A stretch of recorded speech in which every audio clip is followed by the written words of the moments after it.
Hi, good afternoon.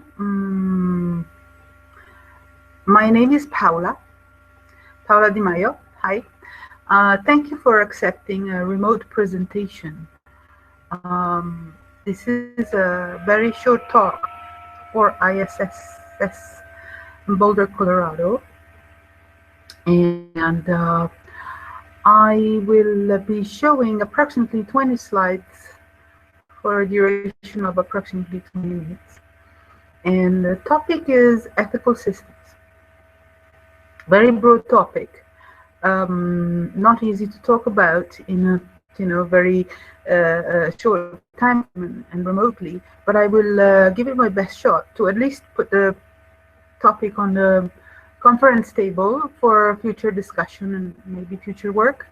So if everything is working, which I hope it is, I will be switching to my desktop, and you will no longer see my face, but you will see the slides, and I will just comment, and then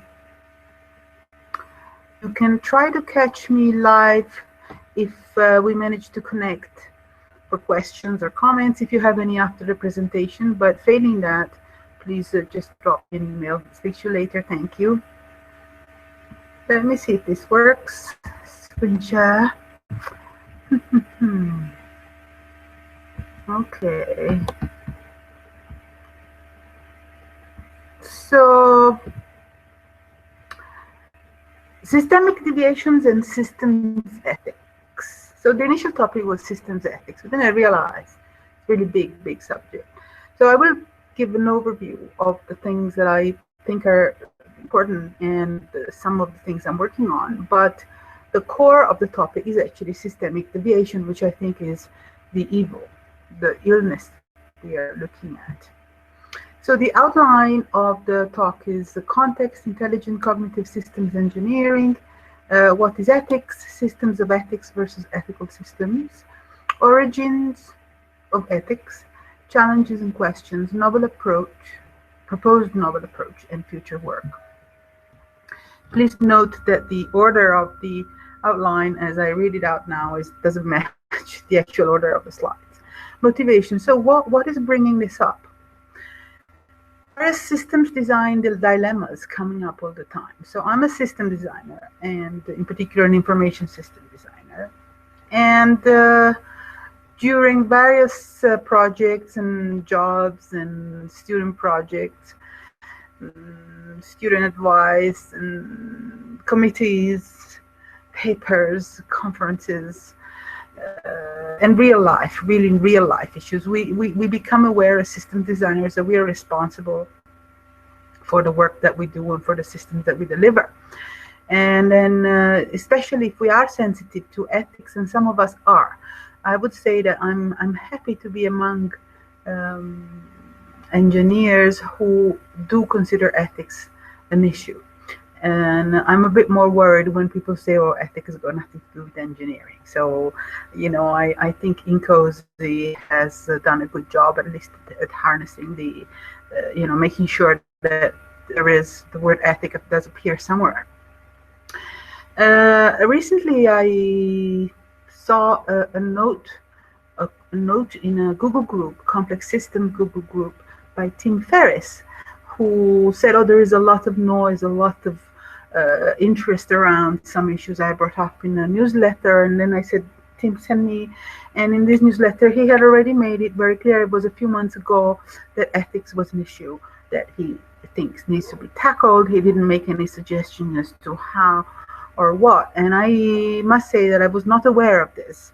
I proposed topics to the conference, and then I saw, or I became aware of the thread later. I thought it was an interesting fact.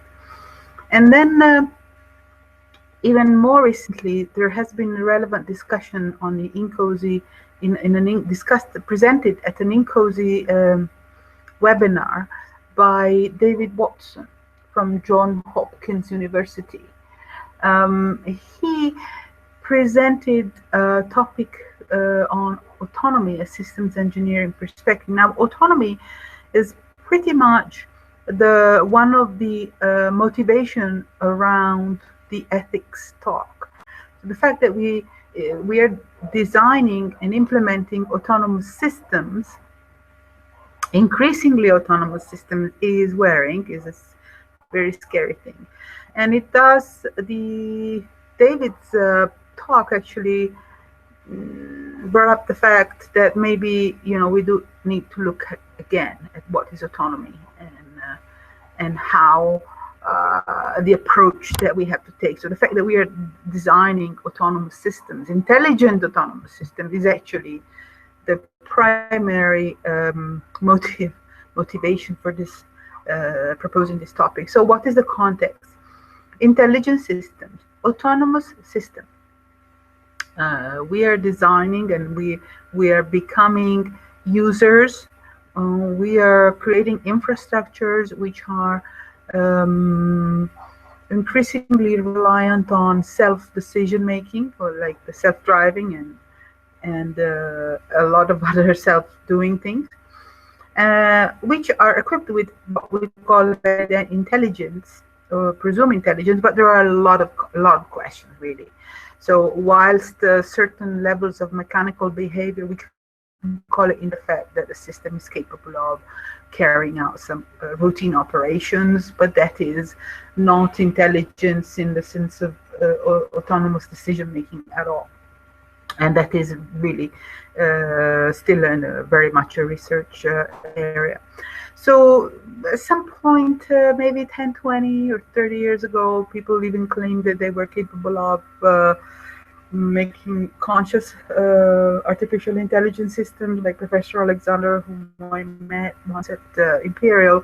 But with, after a brief analysis of their work, I had to conclude that these are not, there is no consciousness. There is some kind of pre-programmed, how do you say, awareness, which can be modeled, but there's got nothing to do with what we would consider consciousness at human level.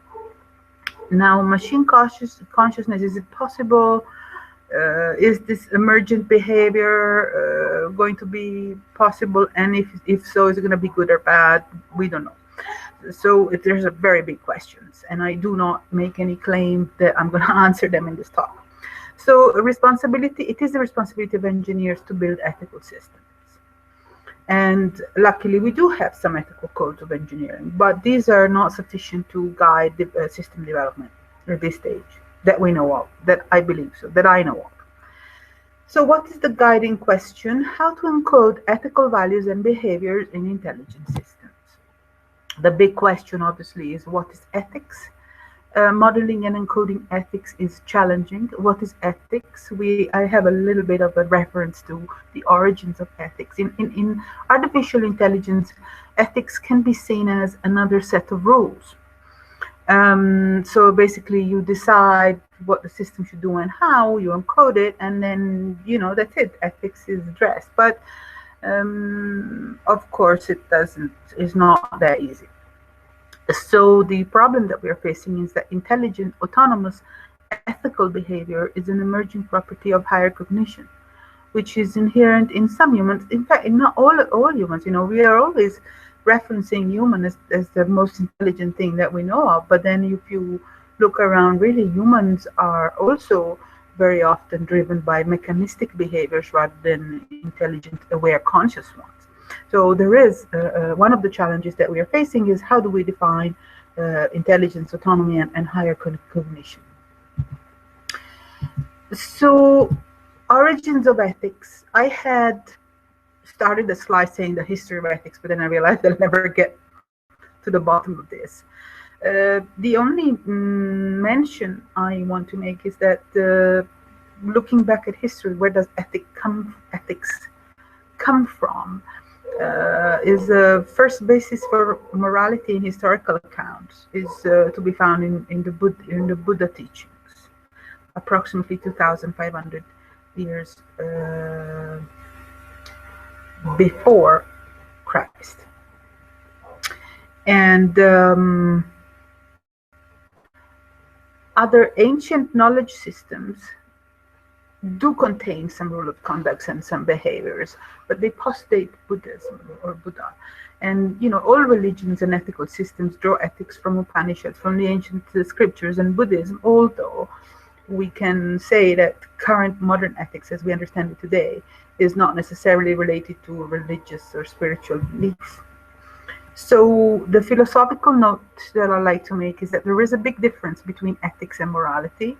Ethics comes from a Greek word ethos, ethikos, and morals comes from Latin, which is custom, manners of social norms. While they're both very closely related, they're not the same thing. And very often we do confuse it, or we do use the two terms interchangeably. And that, I suspect, I haven't actually done any systematic study about this, but there is a lot of psychological resistance towards discussing ethics, especially in science and engineering.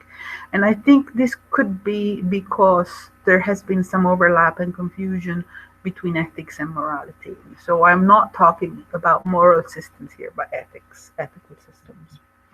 Interesting, when I tried to distinguish the two for this presentation, I found a nice, very light slide that makes a nice job at comparing morals and ethics. So, well, morals are the beliefs of the individual or groups as to what is right or wrong. Ethics are the guiding principles which help the individual or group to decide what is good or bad.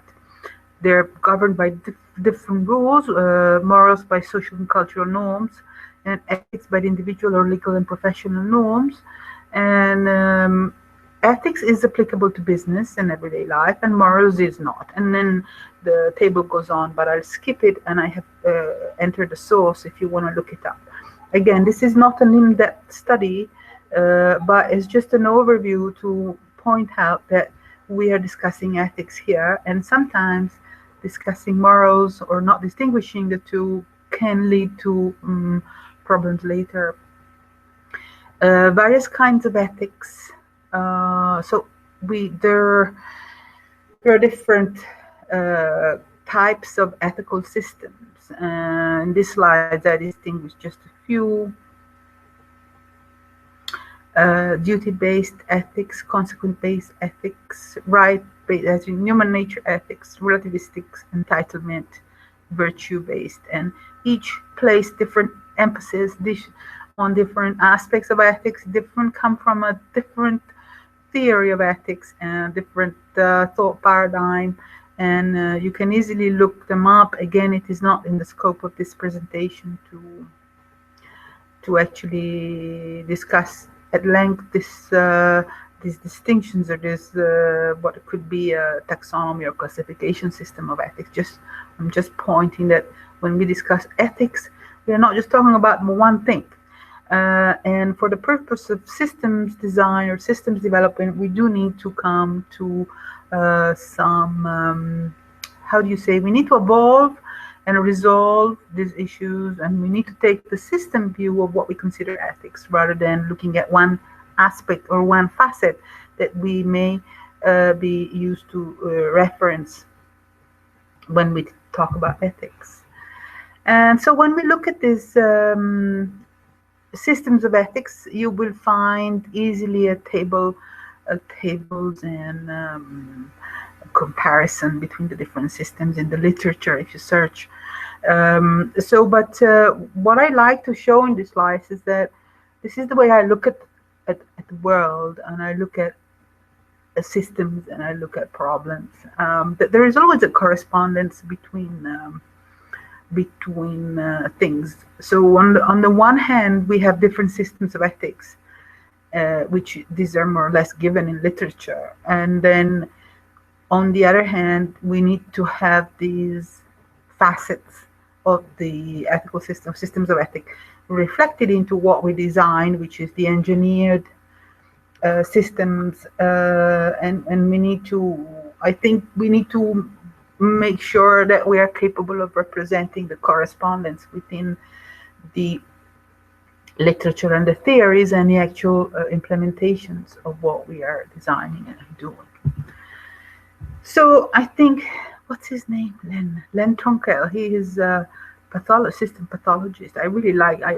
I met Len few years ago in Hull, I think, England, and he was going on about this system pathology project, and I thought I like it because I do share his concern for sickness and disease. And if we design systems which are not healthy, they will. They're in fact, it's, we need to look at the health of a system. So the disease that I'm looking at today, which is also in the title, is what we call systemic deviation, the evil in the machine. So this is, I think, is the big evil, what we need, the enemy, what we need to understand and guard ourselves against. And it is prevalent and visible across all systems. Everywhere I go, I see the systemic deviation. And I thought, how do we fix it? I don't have the solution, but I'm sure that systems ethics, understanding and addressing systems ethics, is a step towards fixing the systemic deviation. So what do we mean by systemic deviation? I'm sorry, I do not have a scientific technical definition. I only have some very notional examples of hospitals that kill patients. You go to the doctor, you have just something very small, and the doctor completely misdiagnoses you or mistreats you, and you die. Corruption in law enforcement, you go to the police saying, I have just discovered that this crime is taking place, and you lose your driving license because, there is some corruption. And media disseminating information, I was a journalist, I still am a media news publisher. And when I can see that the media and the news, which are intended to give people knowledge and wisdom so that they can understand the situation and make good decisions, actually are propagating disinformation. This happens every day. Another example, open data foundations leading open data movements, but masterminded by individuals who want to kill open data. Oh, this is a classic. You will see if there is open data or openness or transparency are big things which are happening today, and so the best way to stop them is to set up the biggest possible council for the open data, and then have people inside to manipulate the initiative so that it's completely ineffective and in fact that dies. We've been seeing this consistently. This is becoming really visible in the last 20 years for those who have been around. Ships designed to sink. I mean, when you get your enemy to design your ship, there is a chance there will be a hole somewhere, which is really easy to unplug. Transparency initiative designed and led by people and organizations who want to kill transparency, as the example earlier, etc., etc., etc. So systemic deviation is when a system actually has some mechanism built in to completely go against the goals, the stated goals. And this is very typical, is everywhere, and we need to fix it. So what's the solution? I think one step towards it is to devise and implement intelligent systems ethics, intelligent ethical systems. So what has been done so far? Well, as far as I know, artificial intelligence has equipped us with the one method production rules, which are where the certain behaviors and axioms and what we can call values are embedded, and then you just implement the rule sets.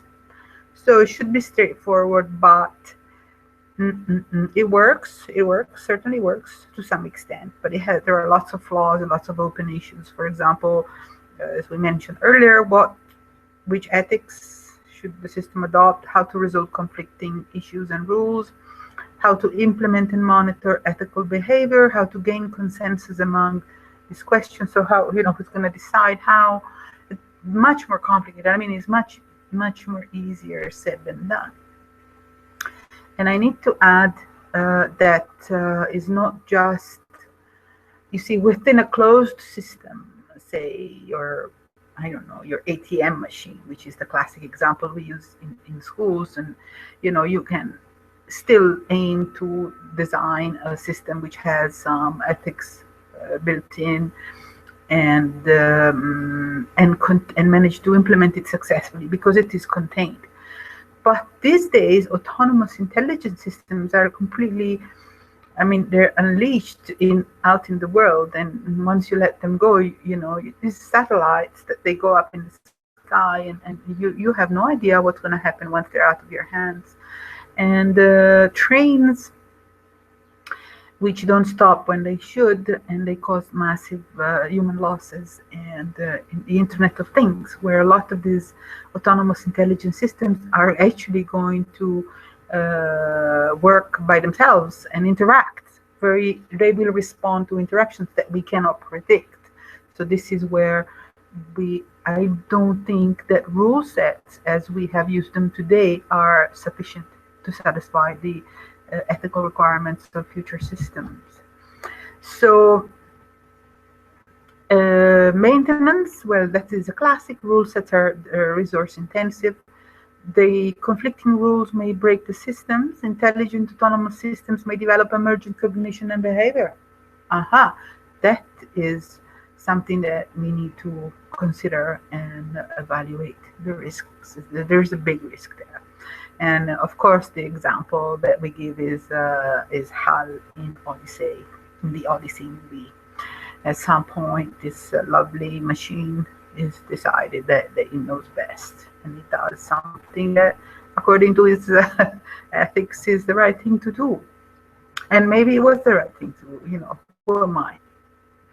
So to kill the crew, it could be, you know, actually maybe, you know, you and I would disagree, but you see, we need to decide who's going to be in charge. And with all this emergent stuff, we really don't know. And I think this is a concern, and one of the reasons why I want to bring the issue to the table today. So whose ethics will the system follow? Ethical choices are inherently personal, individual, or within an organization. They can be embraced by society or organization, but they, you know, it's unless you don't have time to reach consensus. We are still discussing it. There are open ethical issues that we have been discussing for 10 years. When the system has to make a decision, the system will need to make a decision within seconds, or even nanoseconds. How are we going to address that? There are lots of other challenges. I argue that human level intelligence is not that good. Your general human is still pretty unaware of most things. It doesn't have cognitive ability to take into account all of the things that it should. You know, there are a few individuals who I can say switched on, aware, but the majority of us are in the limbo because we live in cushioned world where we carry out very mechanistic tasks. We have things to do during the day, and we function to fulfill those duties, and you know, other bigger questions are completely out of our cognitive range, most of us. And also, even worse, you know, humans kill, lie, and steal, and they say that they haven't done it. So when we are looking for an ethical reference model, I don't think we can confidently say that a human being, the average human being, is a reference point. And how ethical are humans? I was just seeing if I could find some data to bring up in the presentation. And according to a 2002 study, 60% of adults can't have a 10-minute conversation without lying at least once. And in fact, in the study, the average was 3 lies per chat per 10 minutes. So that's quite serious. And there are a lot of other things. So I don't think humans are very ethical yet. So how can humans design ethical systems if they themselves are not capable of ethical behavior, or, you know, they have very big margins? You know, we all lie. I'm not saying that I'm not lying, but, you know, I'm very conscious of, you know, what level of lie is acceptable for me and not, and I'm sure a lot of other people are. Because not lying is also impossible. You try not to lie and you end up in serious trouble. I do all the time. It's so, you know, sometimes maybe lying is the right thing to do. Who knows? Answer 1: become engineers and make ethical approaches part of their practice. So certainly in certain jobs and in certain engineering jobs, we have ethical rules, and maybe that is one of the reasons why we end up here, because we like to think that the world can be ideal and right. extract ethical guidelines from ethical theories. So let's see if we can make an ethical rule set or design the manual of ethics for the machine. And also devise adaptive ethical theories. I think the future will be that ethics is not the black and white, is not fixed. It is really very much based on circumstance. So of course we know that stealing is wrong, but there might be a circumstance where if you take an apple to give it to someone who's starving and is going to die if you don't take an apple, then it's also perfectly admissible. So depending, you need to create this context. And we are just beginning now machine learning to design and develop systems which are capable of contextual awareness. This is still a beginning. And I would like to think that we can put the ethical behaviors in the in that category. So I'm making one claim, which is how do we, I have a novel approach. You say rule sets have limited.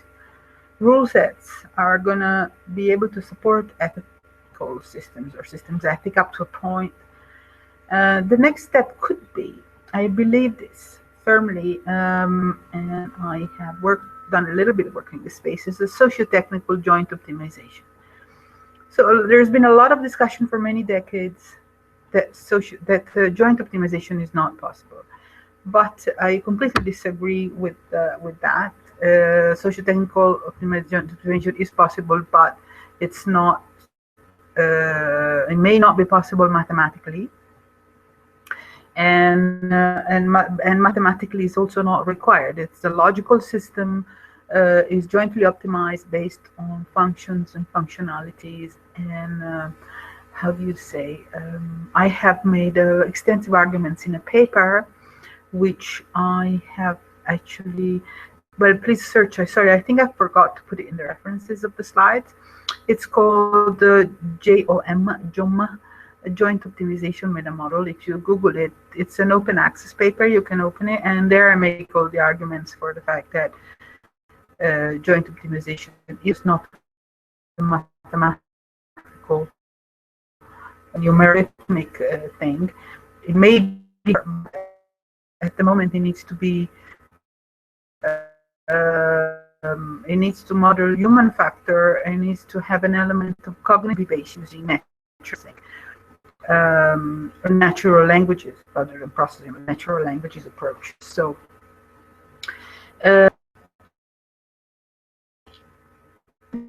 joint optimization, please do read the paper, make this optimization and the model to guide development of joint optimization within socio-technical systems. I think it's a version 1. Would very much like to hear what people think. And the suggestion, like something like this, either similar model can be adopted to guide ethical behavior.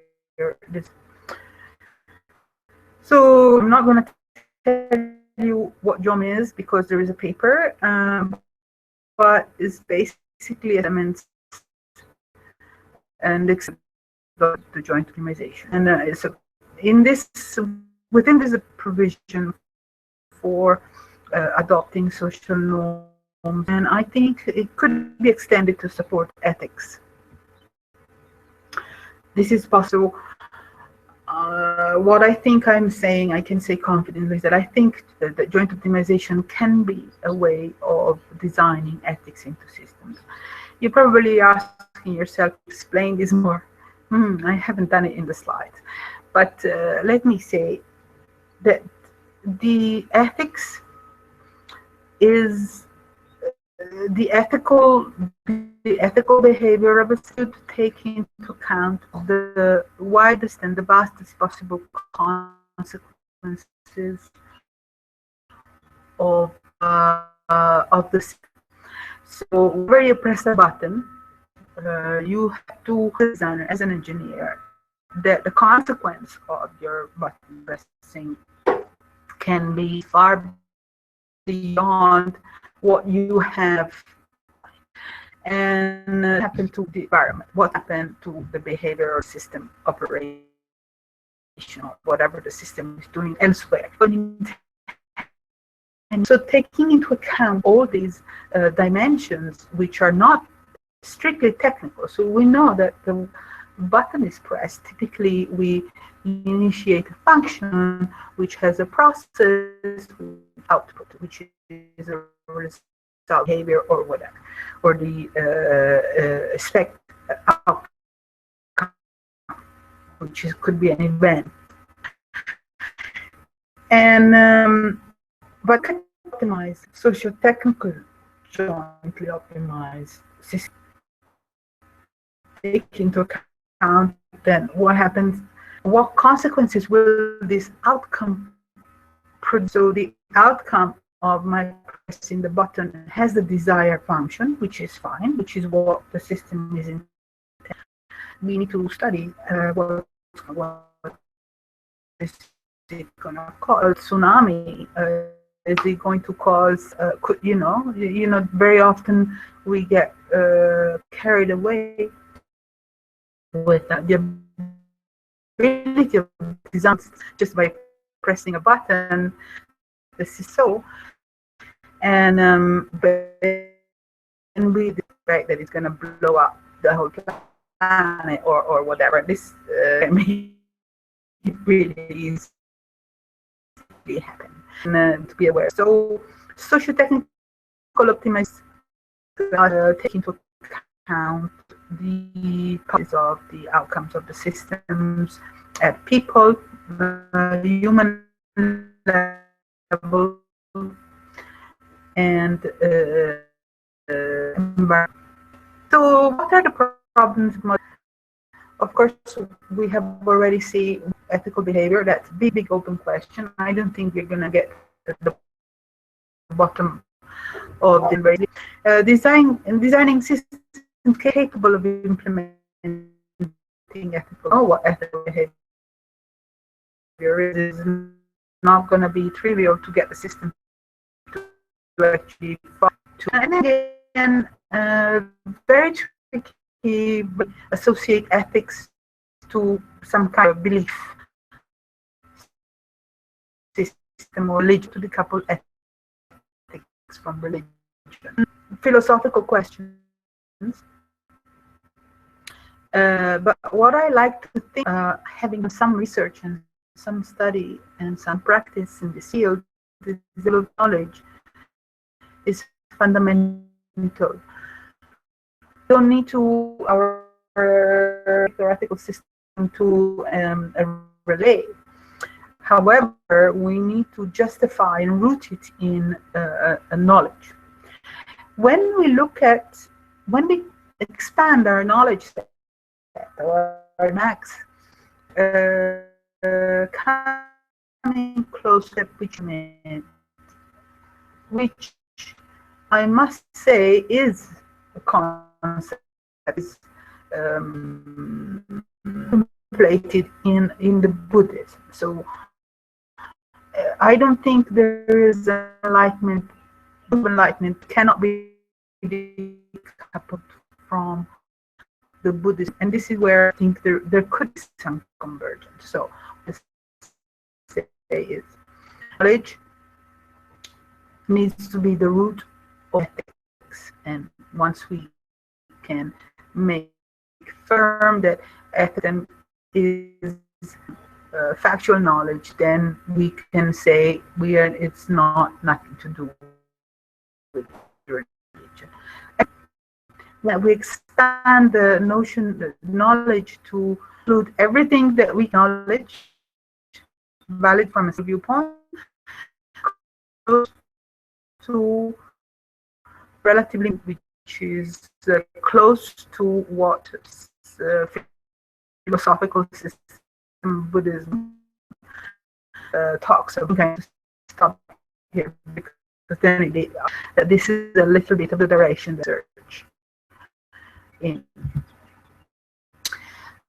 So, my conclusion is the responsible need for bringing ethics into the systems and ethics, like and behavior in engineering, trivial to understand, modern, implement. And rule-based approaches are weak, may break easily, and I proposed the future novel approaches take into account socio-technical joint optimization, and I provide the reference model which I devised. Future work, devise methods, optimization, joint optimization meta model, and possibly extend it. Whatever, let's think of something fast, because the future is here, as they say. So thank you, and send me questions. And if I'm not online, I'm going to try to be online, but chances are it's not my end. So if I'm not up, please pop me. And I would very much like the work done, and I'm great. So if someone is interested, get in touch and let's. I think this is how do they say? This is the last iconic image from the movie. Let's escape this. Am I okay? So thank you very much again. I hope this is I should be able to verify and test this before I switch off completely, and make sure that it's send a set of slides, and I hope to hear from you. So thank you for listening, and we can speak soon and devise ethical, intelligent, autonomous joint social.